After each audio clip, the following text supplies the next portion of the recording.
Welcome to ancient Egypt. Forget the glittering gold and the majestic pyramids for a second.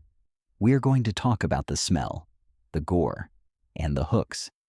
If you wanted to live forever, your body had to be preserved.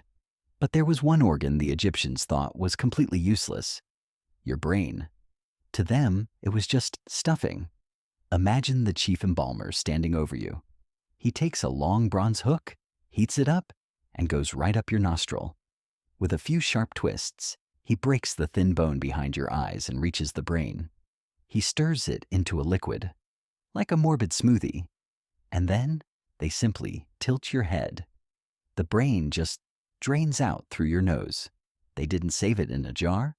They threw it away. Then came the holy salt, natron.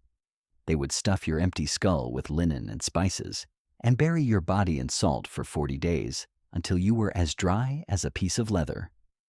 But the heart? That stayed inside. They believed your heart held your soul, your memory, and your intelligence. So in the afterlife, you'd have your heart to be judged by the gods, but you'd be wandering eternity without a single brain cell. In Egypt, being brainless wasn't an insult. It was a requirement for immortality. History is written by the winners, but we are here to expose the liars. If you're tired of the fake fairy tales, hit that subscribe button and ring the bell. Like this video to help spread the truth. I'll be waiting in the comments. Let me know which myth I should ruin next. This is Ancient Red Flags. Class dismissed.